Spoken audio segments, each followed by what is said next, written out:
So again, good afternoon, good morning, good evening, depending where you're coming from. We will start today with just some housekeeping items. Michelle, would you mind putting up the agenda, please? Sure. Did not have that. Ben just sent it to me.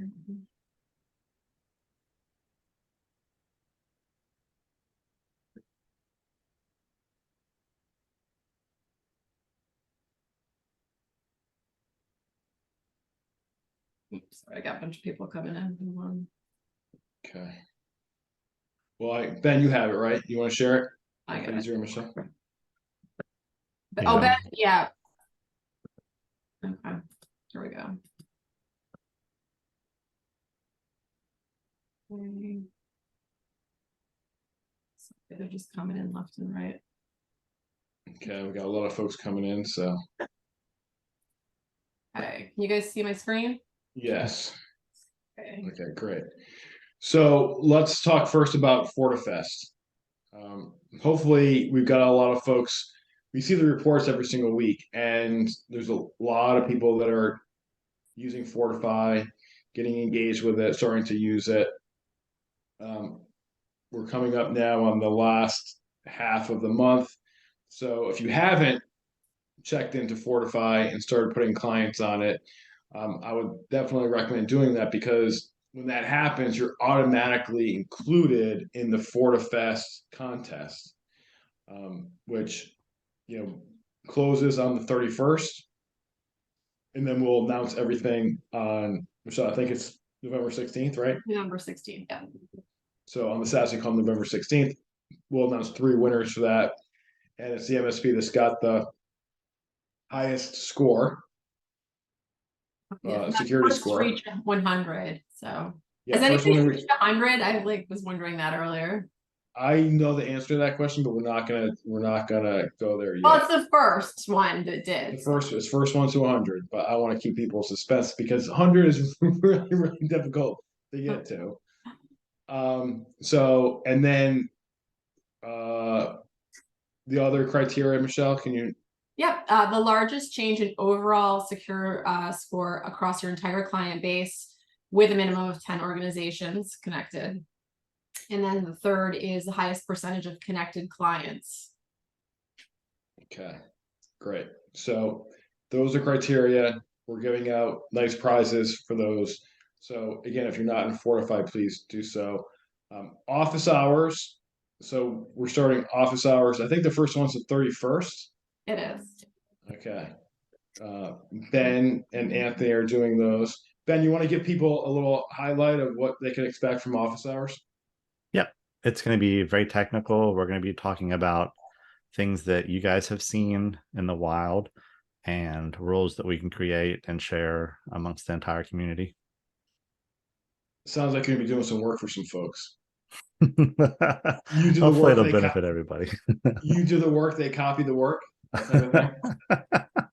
I take credit for the work too. Yeah. I was going to say, be careful. Ben's the one that thought B+ was higher than A-. Yeah. Well, take everything I say with a grain of salt. In this situation, we're not casting opinions or kicking people out of class for cheating in this case. So you can copy take advantage of those office hours. And then getting techie, Michelle, do you want to explain what getting techie is? Yeah, this is another Ben Jones production. So Ben has a YouTube series on our SaaS Alerts channel where he shares different tips and tricks. There are a lot of respond rules he started with, just showing you different ones. And this week he added group access, how to set that up. And what was the other one, Ben? It was, the account locks. So just how to deal with those. So I can see, some new ones coming out of office hours. So definitely check it out. I will share that playlist with you guys as well. Okay, awesome. Yeah. And then I just have one more thing. We have an updated link for our Reddit page, which I'm going to share with you. So if you go. So if you could visit it, give us some upvotes, keep the conversation about SaaS Alerts going, that would be awesome. Okay, great. Thanks, Michelle. And then who's going to IT Nation? Ryan, you don't count. If you just want to chat, say Y or N or Y, I guess if you're going, that'd be great. We're going to be there. And we also have, we're doing the casino night with Andrew Morgan, right at Boom. So everyone here is essentially welcome to sign up for that. It'll be super fun and tons of giveaways and stuff like that at casino night at IT Nation. So, and a lot of really good information. So, with all that said, Leron, is there anything specific that you want to share today before we allow Ben to take the floor with the rest of the program? Yeah, just a couple of notes I wanted to highlight. So the first one is we've been doing a lot of work on the security side. So that is an ever-going project for us to continuously make our application as secure as possible. The other note I wanted to make is I've mentioned before, and you probably saw it in the newsletter that went out yesterday, that we're changing the default file event trigger to 30. It's currently set to 10, and that's based on a lot of feedback that we've gotten from you guys and support tickets where the file event trigger 10 was kind of too low and it was creating too much noise. So we're going to be changing it to 30. An important distinction there is that it will not affect any customization that you've already done. So if you've gone through the painstaking process of setting them all to 5 or 100, those are going to stay the same. New organizations will get to 30, and then we'll migrate over those that are at 10 to the new value of 30. The other event change that we made is we changed multiple account locks to low. The threat landscape was a bit different when SaaS Alerts was started 3+ years ago, where multiple account locks were kind of a big deal maybe 3 years ago, and now they kind of occur significantly more frequently. So by default, that is going to be made into a low. And then last point is based on a lot of the questions and comments that we've gotten in the SASE meetings, we started working on the CIS recommended actions. So we'll be releasing those over the next few weeks. But an important note that I wanted to make is that if you read the 55-page CIS document, which is a great document because it's wonderfully organized, there's 81 total actions in that document, and there's only a so those that can be automated are the ones that we are going to be automating. But if it's not possible for us to automate, those will obviously not be automated. And we'll make announcements as we release those. You'll see those in the release notes and emails that we send out, and we'll cover those in future SASE calls as well. Just wanted to let you know that those are coming. Great. Thanks, Leron. And I saw Andy Higgins actually literally hold up his copy as you were talking about that. So there it is right there. Andy's got it. Okay, cool. Thank you, Leron. Any questions for Leron? Anything? Okay, cool. So Michelle's got the links up for the casino night, for our for Reddit, and let's see, anything else? Getting sassy with Ben Jones. No, getting sassy with getting techie with SaaS Alerts. Sorry, I can't. Yeah. I'm gonna call it getting sassy with Ben Jones. I mean, yeah, that sounds pretty good. New name, and then office hours. Okay, great. So running with the Ben Jones theme today, he's actually going to be the star of the rest of the show. Ben, you want to share now with the group what you've got on tap for today?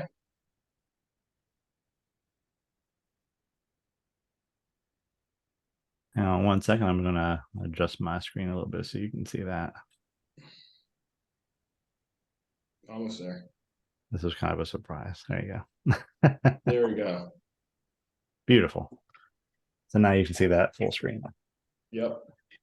So the NSA and CISA has released their top 10 security misconfigurations. And we were going to take some time to go through each one of those and show you if SaaS alerts can help you address those concerns. Okay. I definitely would encourage anybody that wants to talk about any of these to voice, speak up, interrupt me. I'm okay with that. Yeah, definitely. So I want to highlight that, Ben. This is ultimately for all of you. So if there's things in here that you see that you want to talk about, dive deeper into, please just speak up. Absolutely. Well, coming in at number 1, default configurations for software and applications. This could be something as simple as default passwords on printer devices or routers, access points. For SaaS alerts, it really comes down to Forti-fest addressing security configurations with Azure that out of the box aren't set. And so SaaS alerts really helps you push those recommendations from Azure and from CIS.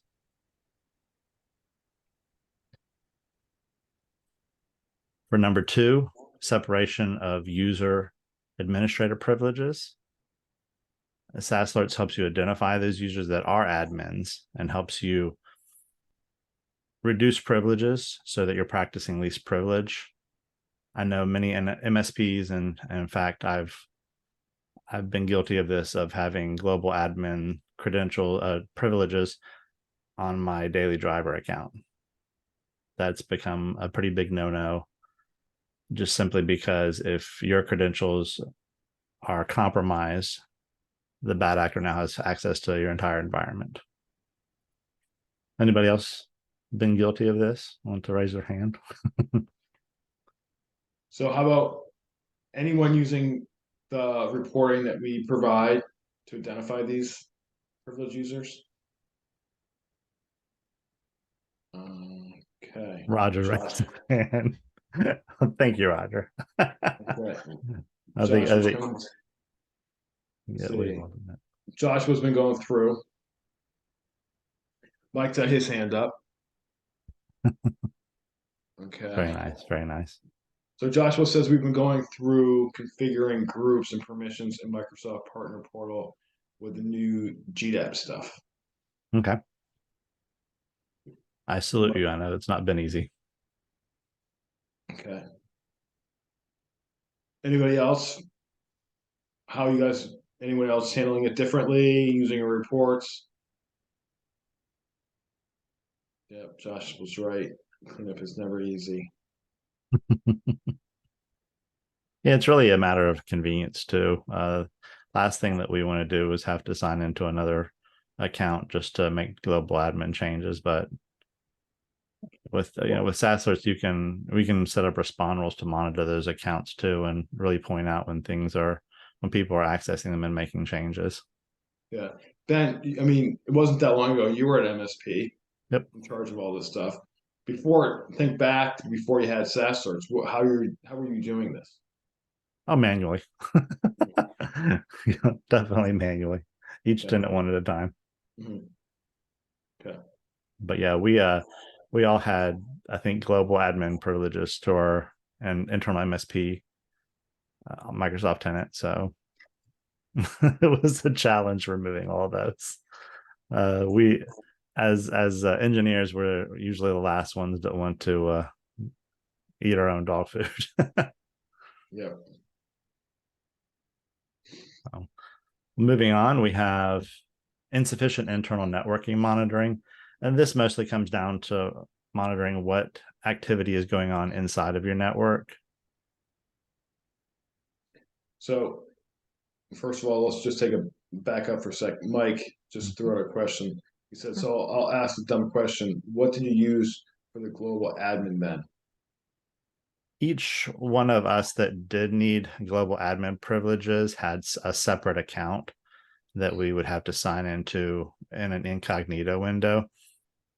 And the reason for that was it did not store any session cookies or anything like that on our browser. It was all stored in memory. So once we closed out the incognito window, all that was removed from memory.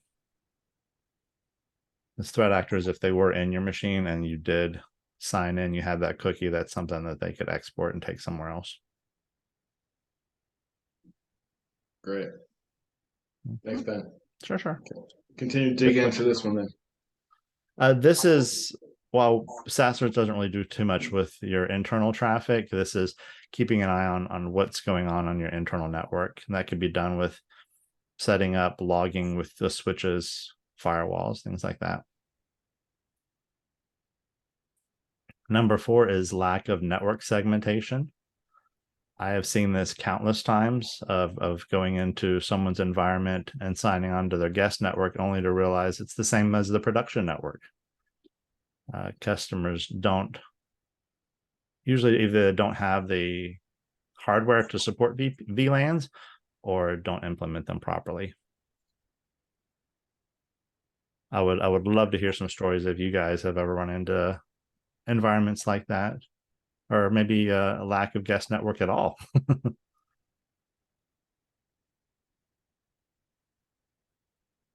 Andy says always.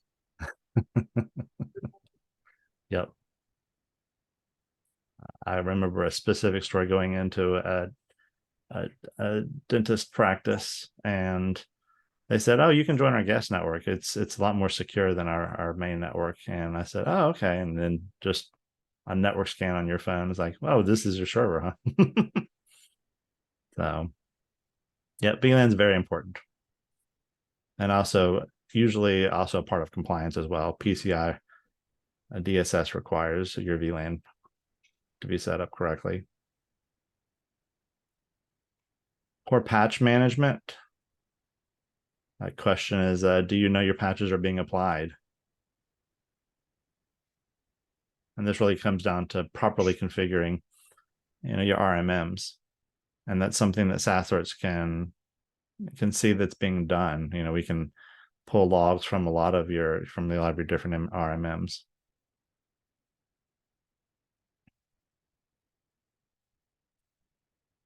Six, the bypass of access or system access controls. We have seen this on the internet with cloud-based applications when being used with like token hijacking and theft. SaaS Alerts can use Unify to determine if the machine that it's logging into those Office accounts is the same device that you're monitoring, or is it a new device that's perhaps not even in the same country?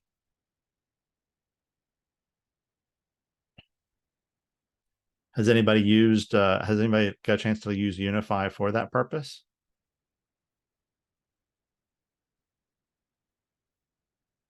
Well, that's okay. In our office hours, we're really going to dive into things like this too. We're going to show you how token theft works and how it's almost impossible to detect when you're just looking at the logs. It sounds like there's a lot of interest from Andy and Mike, so I think that's a great first office hours topic. Yeah. It's surprisingly easy to do. I showed Chip and he was kind of shocked. We did a live demo Yeah. in front of a live audience, including Ben. You didn't know this at the time, but one of the guys in the audience worked for the NSA out of the Philadelphia office. No, sorry, not NSA, Secret Service, who I didn't know had a cyber security and cybercrime division, but Secret Service does as well. Really? So he was impressed. He came up afterward and said, "You know what? I've never seen anyone do that in a live demo. That was really cool." Wow. Probably a good thing you didn't tell me. I'd have been nervous. Yeah. That's pretty awesome. I'll definitely show you guys how to do that. It's really fun. Number 7 is the weak or misconfigured MFA methods. SaaS Alerts can report on those weak methods and really help you enforce and educate your users on using more complicated ones, such as YubiKeys, hardware tokens, or even an authenticator app. I've also heard rumors in the near future Microsoft will be enforcing this, but it's probably a good thing we're helping you get ahead of that curve so that it's not a surprise to your help desk when all of a sudden your MFA needs to be updated. Yeah, when you say enforcing this, Ben, what you mean is Microsoft is going to be eliminating weak MFA methods as a choice, a selection. I haven't heard if they're going to be kicking off weak MFA methods, like completely making people like re-sign up. They will eventually. Okay. That'll be a fun What day. they did, you remember what they did with legacy authentication, right? Yeah. You know, they warned the whole MSP community, well, the entire 365 community for 2.5 years, put out a deadline when they were going to do it, and then waited another full year after that to actually run through and punt legacy auth automatically from everybody's configurations. And we were still surprised. There you go. Andy Higgins puts a date on it, September 2024, which probably, Andy, means June of 2025. But either way, it's going to happen. Thank you, Andy.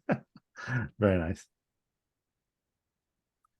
The next one here, number 8, is insufficient ACLs on network shares and services. So tracking this sort of thing internally can be a pain in the butt. I know as SaaS Alerts, we've started implementing DLP policies to help you determine if the data that's stored in those shares is data that should be accessible by everybody, especially data concerning any sort of PII or banking information and social security numbers.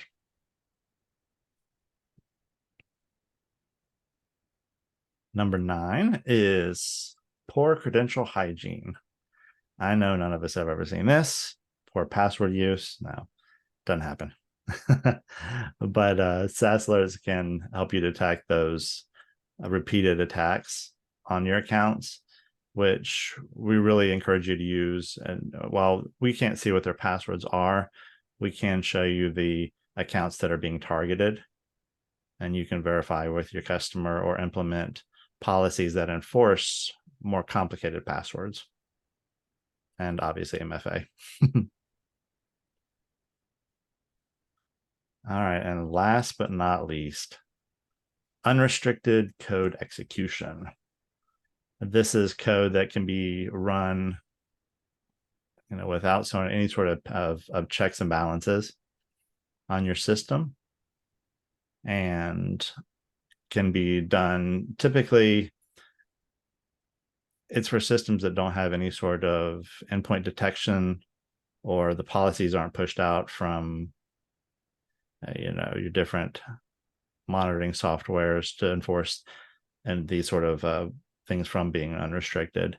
SaaS Alerts helps monitor your activities on your SaaS apps, and policies and typical EDR is done on site. Any questions about this one? This one I haven't seen too much. Ben, this would include things like embedded macros in Word files, Excel documents, that sort of thing, which I know, we all might think of as sort of a early 2000s way of trying to get at people, but those exploits are still out there.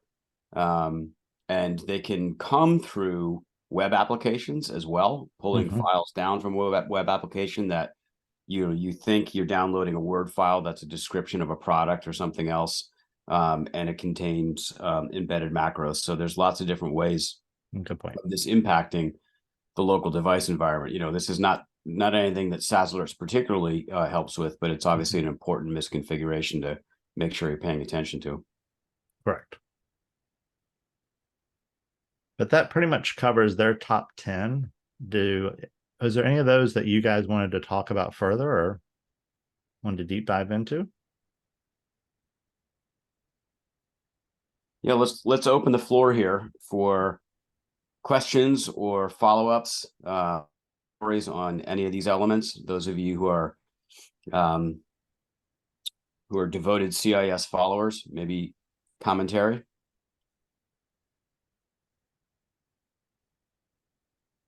Yeah. Have you guys have you started implementing like the CIS best practices, not only with Azure, but with your your endpoints?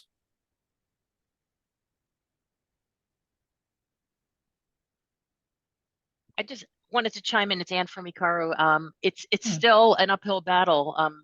Talking to small businesses. So our market is pretty much strictly like regular small businesses. So maybe our biggest clients may be approaching 200 seats. And like listening to all these, there's a resistance in a lot of the things. Like people still say MFA is too annoying, and it's just kind of frustrating talking to folks.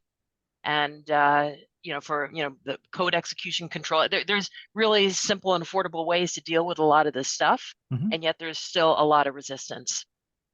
Yep, I could totally relate with the MFA battle.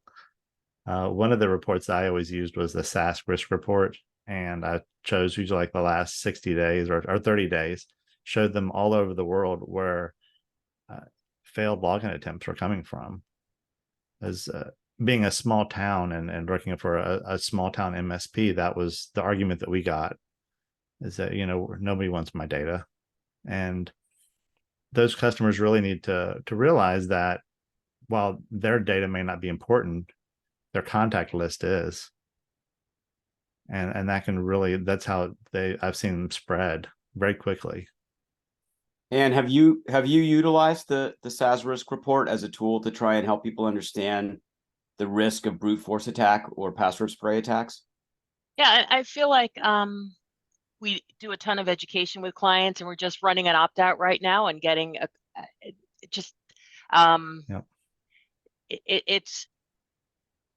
a challenge. Like people know there's a risk. We have a lot of conversations about half the risks hitting small business, and yet there's still resistance. And then in some of them are actually kind of clean. For like that geographical map is really cool to show people, but some of them, the reports are cleaner. They just don't believe it. And I'm just wondering, we're not going to stop. We're continuing all our conversations, and we're going to keep going and try to get this through. I'm just sort of amazed. They show the top 10 here. There's ways of addressing all this, and yet there's a ton of resistance. Right. One of the sort of next level approaches that we encourage partners to take psychologically is to review with them the new terms, new in 2023 of Microsoft Service Agreement, to let them know that if their account is hacked and subsequently used to hack someone else, which by the way, that's the secondary reason why any account gets compromised. And then there's any kind of economic loss, that it's the original account that hacked into the subsequent account that's actually liable. Microsoft lays this out explicitly right in their terms, and maybe that's a way to help them realize, look, there's actual cost. This is more than just somebody getting access to your Word files, which you don't think are really that valuable. There's actual liability, downstream liability, for you not taking the security precautions. Yeah, Microsoft has firmly put the accountability back on the end user and the MSPs. So Mr. Kennedy has a hand up. So my question is more at the context of emails, because we're getting more of these issues where our users, as much as they might be trained by the Breach Secure Now tools and other instructive things, they still click on things. And some of these emails are getting real kind of tricky. So a couple of people are getting snapped up by them. I know last week there was a discussion about tools to help survey the contents of emails to look for common problems. I didn't get a chance to review last week's meeting. I just saw bits and pieces of it.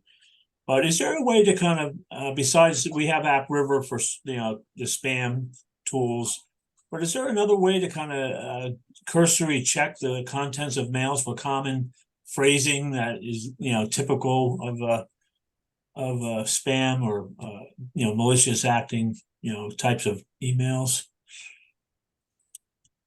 I'll jump in on that one. That's really where your DLP will come into place. Right. It has the ability to read the emails where we can't, but also has the ability to check SharePoint, and that's all customizable as well. So we added, I think, 7 or 8 different DLP policies that you can easily apply with Forti-fest. All right, good. I'm gonna look into that, and I'll look at last week's meeting too to get all the scrub on that.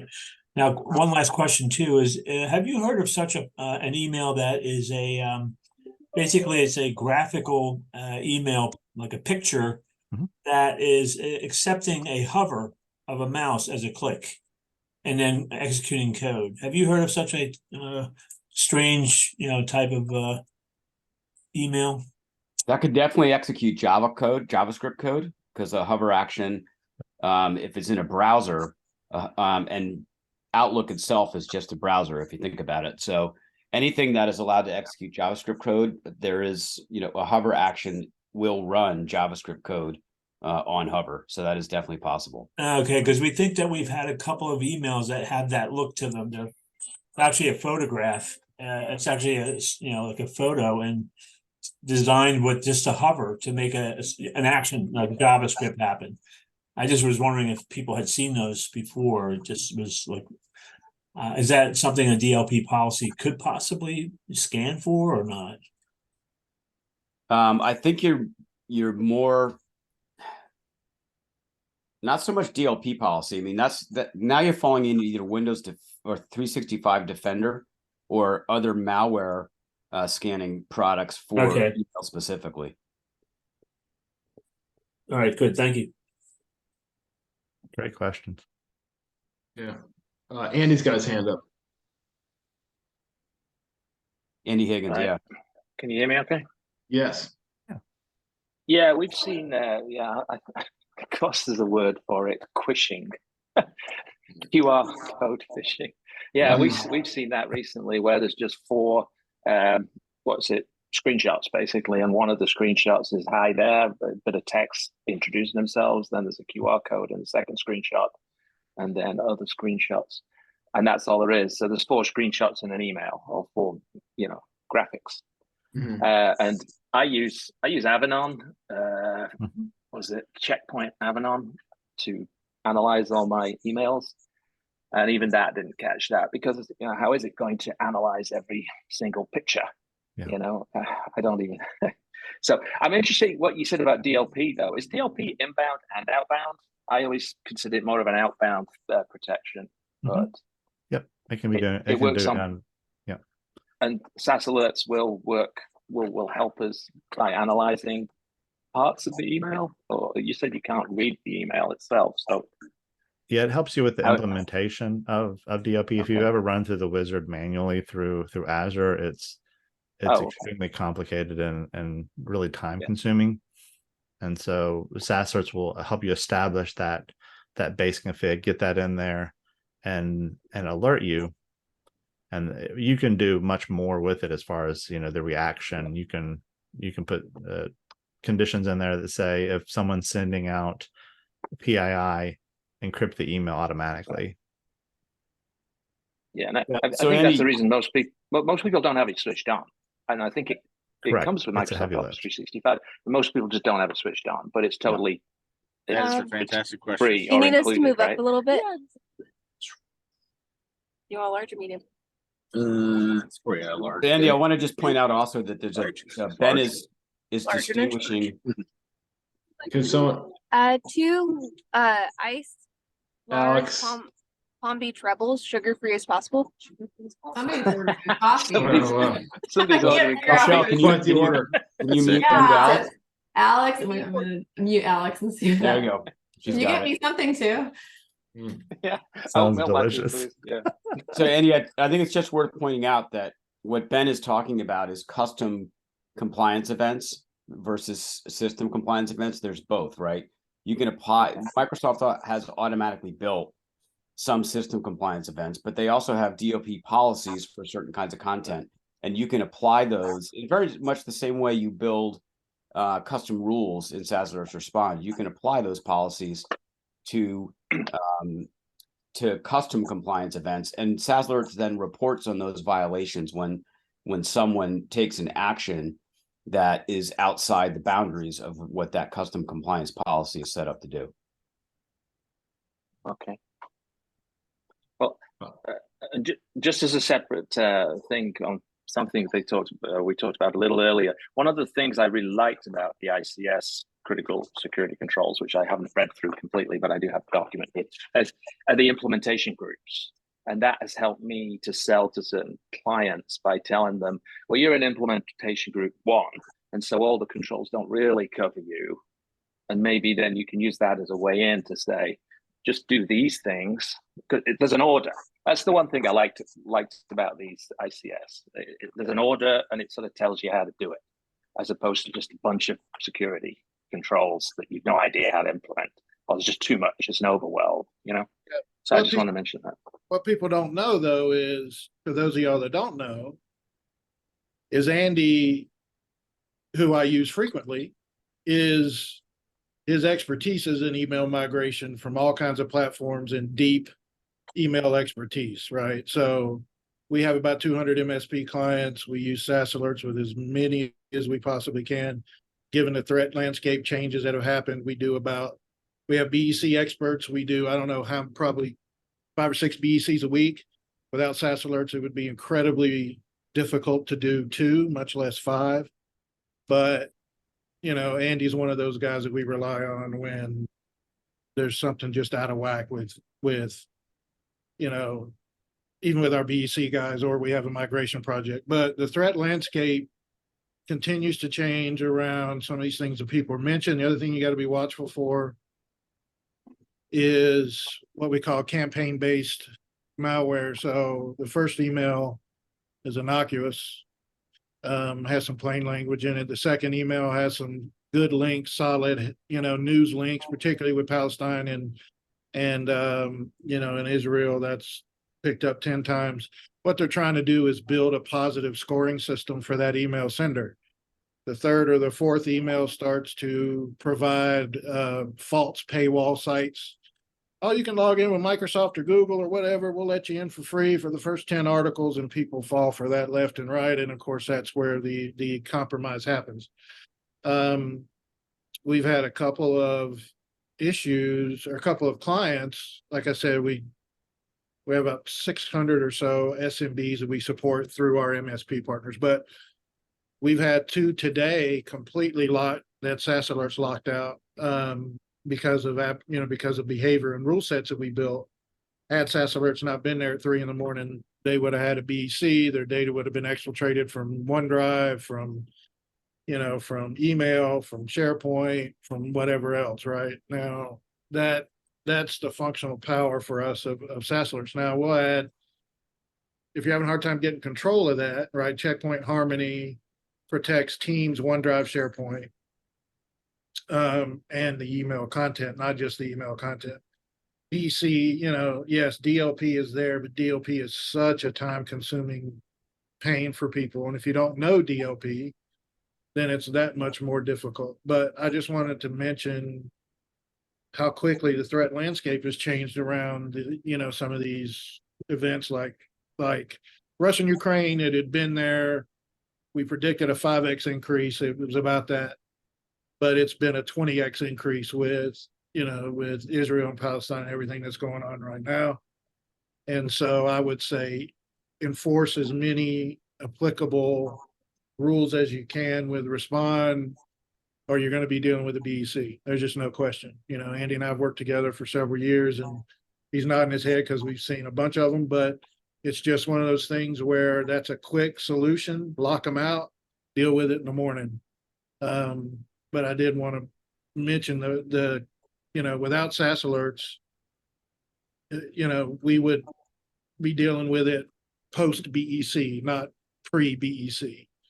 And I'm regularly I get a little frustrated with SaaS alerts that they don't toot their own horn enough about that. They just kind of continue down the marketing train. So I get a little frustrated with that sometimes. But Jason, it's a fine line, Jason, between tooting your horn and becoming an even bigger target than we already are. So, we try and keep the right profile setting. Jason, I got a question for you though. You mentioned that, you're seeing 5 to 6 of these a week. Have you had a situation yet where you've had multiple accounts that have, and I assume when you say BEC, you're talking about the session token approach to stealing the account through somebody clicking on a link, following it. That's the most difficult one, but that's the most difficult one. Yes. So have you had a situation yet where you've had more than one account in the same domain in the same week? that's gotten popped. Absolutely. What's happening is these guys are using really well-developed AI and ChatGPT version 4 to analyze and determine who the exact attack modalities are at these institutions. They're not hitting everybody. They're hitting very targeted people.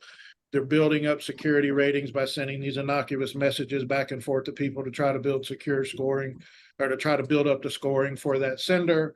They're using things like residential proxies to hide their behavior. And so the only real way that we can block it in utero or block it ahead of the game is to have the appropriate respond rules and SaaS alerts that says, nah, we're going to block it. And you know what? Yeah, you don't have your email. That's an inconvenience. We'll look at it in the morning. Because without that, I can tell you better than 50%. Look, we just had a 3-hour call with a dentist's office a doctor's office, a surgeon's office that had all of their OneDrive data, all of their finance people's email. And let's be clear where the extortion comes from. The extortion comes from the threat of extorting their clients, right? They have your data. They will extort you, pay me, or I'm going to go get a hold of your clients and tell them I stole your data and now I have all their data, right? And so that's where the extortion comes from, right? And it's prevalent. Now, the other thing is BECs have a higher payout than ransomware right now, and that's flipped in the last couple of months. Less effort, higher payout, less risk. We've all learned to protect endpoints and periphery, and we got the gators in the pond and we got the fences, but guess what? If you're not looking at what's happening in Office 365 and who adds what to Azure approvals, and they got what's called shadow IT, 6 marketing apps registered in Azure. I mean, it's out of control. So, but yes, to answer your question directly and succinctly, even as recently as a 3-hour call we had yesterday where we provided the forensic report showing that they had 3 people in that financial or in that surgeon's office that had gotten all popped at roughly the same time. And all of them were in finance. Jason, one last question for me to you on this. So you obviously work with a lot of folks, a lot of MSPs and so forth. And, you've been with SaaS Alerts now for like 3 or 4 months, I think it is. But you mentioned the pre-BEC and the post-BEC. Like, talk about how much time it takes you to recover from just dealing with a situation on the post side. Post side, I would say, and I can break it down very succinctly because we keep track of that in projects that we keep track of.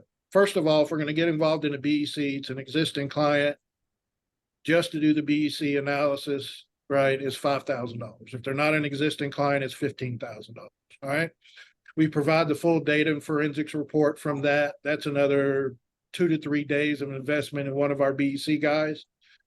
We then meet with the client. That's another 2 or 3 hours in decision making on what to do. We get them in touch with breach counsel. If they're going to pay, we get them in touch with intermediaries to pay. But as far as time goes, on an average time investment on post, it's got to be anywhere between 40 to 120 hours. It depends upon the size of the organization and whether they have internal counsel. Most MSPs clients don't have that. So you're talking somewhere between 40 to 80 hours, I would say. Andy, hit me if I'm wrong, but I think that's about right.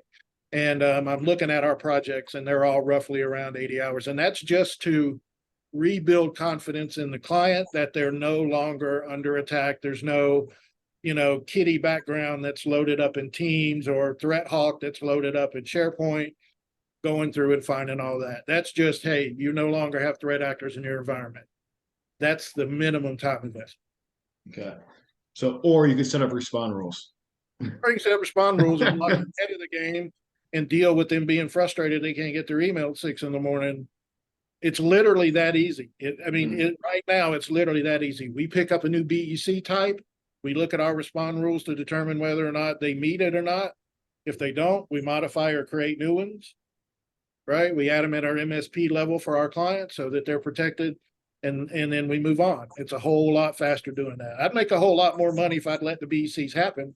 But, ethically, that's just not the right way to do business. Mm-hmm. Until you guys came along with Fortify and Respond, we were using another platform that did great on telling us what the policies were problematic, but there was no blocking and tackling. So it's truly been a lifesaver for a ton of people, you know.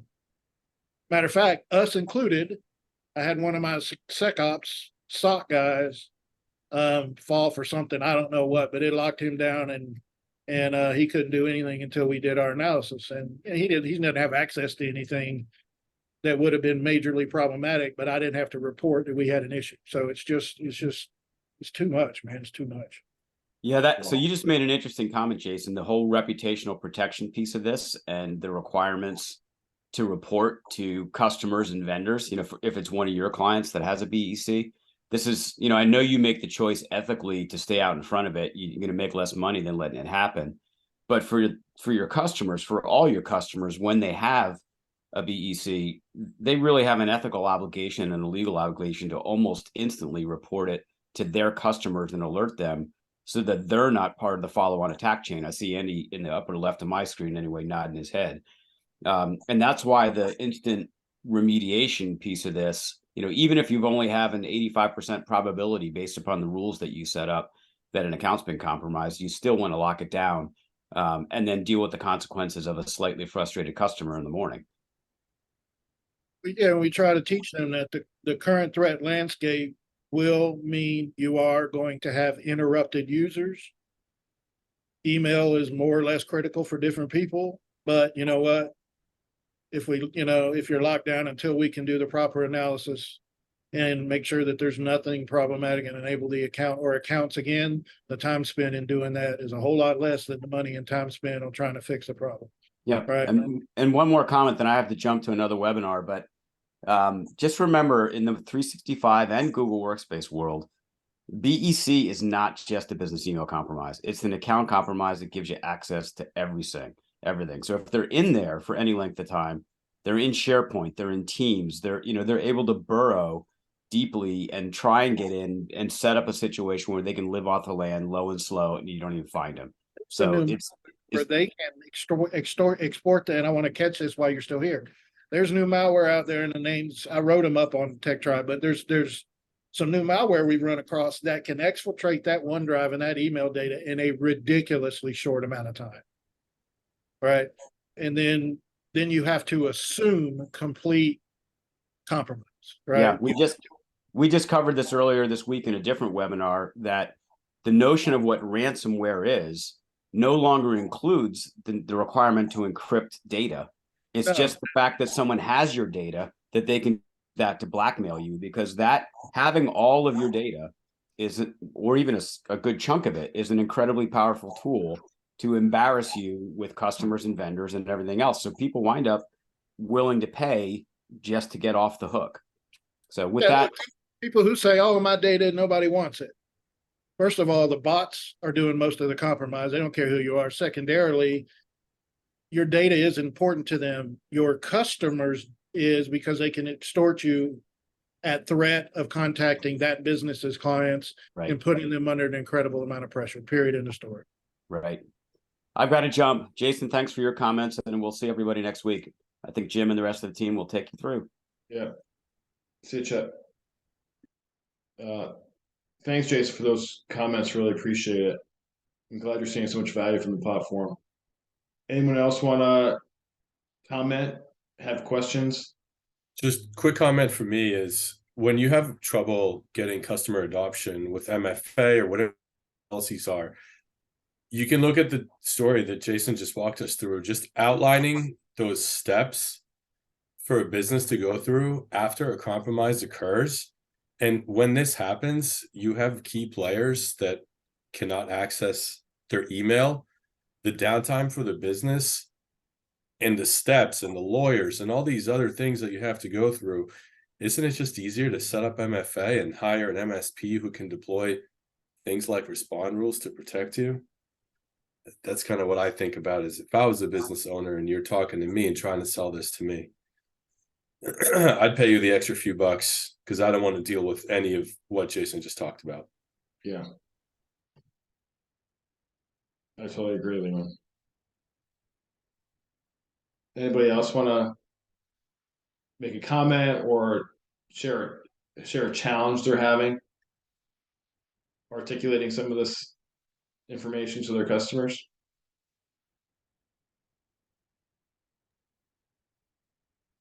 I was just going to say, I took a lot of notes on that, and as Laren said, I mean, if that story can get through of what happens after, it's trivial to adopt some of the protections ahead of time. Yeah, when Jason just said, look, it's 80 hours, $15,000 to clean up a BEC. I mean, and you can take some, you can take prescribed and tried and true methods to essentially mitigate all of that risk. I don't know why you wouldn't. Yeah, that'd be It's a not great only- case study to write up that we could use. Take out the names, but it's very powerful. That was great. It's not only that, right? It's SaaS Alerts cuts our investigative time roughly by about 15 to 20%. All right. The BEC guys use SaaS Alerts for the vast majority of the investigation. They may use, some additional info from Microsoft, but by and large, the data comes from, will come from SaaS Alerts. And what I try to tell people is this: the threat landscape is changing. I'm not saying you need this now and I wasn't smart enough to recommend it to you last year. It's that the threat landscape is changing and I'm covering down on the changes, and this is what you need to cover these changes. All right. I tell my clients right now, if you have a budget conflict, spend it in the protection of your Office 365 or G Suite environment, because by and large, that's where you're most likely to run into a conflict. I haven't seen a ransomware. We have a ton of ransomware cases under our belt. I haven't seen a ransomware encryption attempt in a year. Right. I've seen plenty of ransomware for data exfiltration, but I haven't seen an encryption attempt in a year. Right. I've seen a ridiculous amount of BEC attempts because it's a low hanging fruit. Right. It's a whole lot easier to get to. Like Jason said, or like Ben says, ransomware takes too much effort. BEC is quick and profitable. And that's exactly the way they see it. And they're making a lot of money this way because there's a lot of, unfortunately, and there's a lot of people out there like your customers that don't believe it can happen to them. Jason made an interesting point in terms of locking down your Microsoft 365 and your Google accounts. One of the point, I'll be making a presentation at the True Peer meetings next week in Orlando for those folks that are going to be there. It's a great presentation. Actually, Michelle put the graphics and everything together for me. It talks about, if you're in a car accident, right? Like, and you go to the hospital and it's a significant car accident, they're going to do something called triage, right? Everyone's familiar with triage, which is they're going to prioritize what injuries you have, the injuries that basically could cause the highest risk to your life, and they're going to address those first. If you're triaging an environment today for your customers, where are you going to start? What application touches everything else? What application is everyone logging into every single day? It's going to be 365, or if they're using Google Workspace, it's one of those productivity apps. And they're allowing other applications essentially to interface with those productivity apps, right? Because it makes it easier. So you're going to use OAuth to basically allow those other apps to interface and integrate with 365 and Google Workspace. If there's nothing else that you do for your customers today, it needs to be locking down 365 and Google Workspace. And I have these conversations all the time with really not you folks anymore, because all of you have adopted SaaS Alerts, but folks that we're talking to that haven't seen the light yet. And they're one of the comments that drives me absolutely bananas is, well, there's a lot of other things that we have to do. There's, help desk tickets to take care of. Well, I understand there's always a lot of things to do, but that's why I bring up the triage piece. Understand what the highest risk is to someone's life, and in this case, their environment, and then start there. and then move your way down. So that's at least conversations I have with folks like yourself, and hopefully those conversations are moving their way downstream, because those are the conversations I would encourage you to have with all your customers. So 3 minutes left. Anybody else want to add anything? Questions, challenges? If not, we can give 3 minutes back, Michelle. And got one challenge I added in chat, just to get it out in front of everyone. We do Azure AD Sync. Yep. With the majority of our clients, and accounts get disabled by in the cloud, and then Azure AD Sync comes back and enables it. Mm-hmm. So just put that out there. Okay. Ben, Leron, you want to comment on that? No, other than we'll have to take a look at that, Eric. I'll probably reach out to you. Awesome. Okay, one more comment. Please take a look at your conditional access policies in Office 365. 4 times in the last month, we've seen where there's a enforce and don't enforce in the same site. And so therefore Microsoft defaults to doing nothing. And so people who think they're running an MFA actually are running single auth for months and don't know it. I don't know why that's the case. I'm not an expert at Office 365 conditional access policies, but it's one of those things we've seen far too often. Microsoft doesn't warn you when you have an enable and a disable in the same enforcement rule. So you might have clients who are doing single auth and don't even know it. So that's a great point, Jason, because literally this week we're dealing with a MSP that's got a very, very large school system. And the school system believes that they have conditional access configured properly to stop a number of things that, obviously they don't want happening. And then we go in, we run the reports, and they have conditional access not working at all. And they've got bad stuff going on all over the place. So I think there's a lot of folks out there that have a false sense of security because they're living under the blanket of what they consider to be properly configured conditional access. So if you have a hard time auditing your conditional access stuff, you can talk to Andy. You can give us a call if you want. Doesn't matter. Andy's like, yeah, thanks a lot. But it is a bit of an art, right? SaaS